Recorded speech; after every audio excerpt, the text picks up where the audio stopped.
Xavier Palskiewicz. Merci Madame la Présidente, Monsieur le Ministre, merci d'être parmi nous.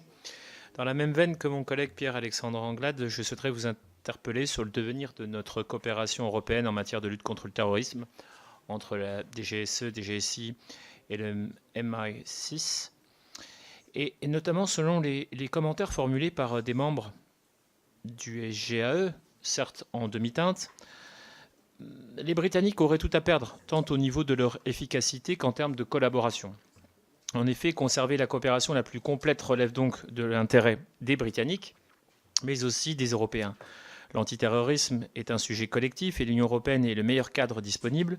Aucun service de renseignement du continent, aucun pays ne peut réussir seul. Il nous faut donc établir un lien entre la communauté du renseignement et les échelons de décision. Ce faisant, ma question est la suivante. Comment contribuer à une plus grande coordination entre nos services de renseignement, alors que le Royaume-Uni quitte le programme européen de navigation par satellite Galileo et que de facto, ils ne recevront plus les renseignements confidentiels issus de ce programme après le Brexit? Je vous remercie. Question sur les conséquences du Brexit sur la lutte antiterroriste et les services de renseignement. Alors là-dessus, ça a été rappelé à de nombreuses reprises, la collaboration, la coopération entre les services de renseignement n'est pas impactée par le Brexit, puisque cette coopération, elle existe hors traité. C'est une coopération qui est bilatérale et qui peut être également multilatérale, dans des cadres informels qui ne sont pas visés par les traités. On n'est pas dans des dispositifs de l'Union européenne, donc ces dispositifs d'échange, ils vont continuer. Donc le ministre Christophe Castaner s'est d'ailleurs rendu à Londres et a rencontré son homologue. Ces sujets ont été abordés. Donc cette coopération, elle va continuer. Et les Anglais y sont bien évidemment très attachés.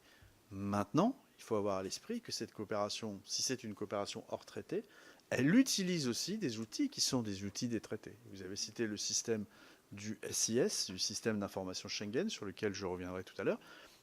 Elle utilise ces outils. Donc il faudra qu'on trouve rapidement aussi une façon pour faire en sorte que... donc le SIS, pour faire... Enfin, je pense que vous savez tous ce que c'est, mais je le rappelle, c'est des listes d'individus qui peuvent être recherchés. Par exemple, l'ensemble des individus qui font l'objet de fiches de recherche en France sont inscrits sur ce système. Les combattants étrangers qui sont des combattants européens sont inscrits sur ce système pour pouvoir être détectés en cas de contrôle.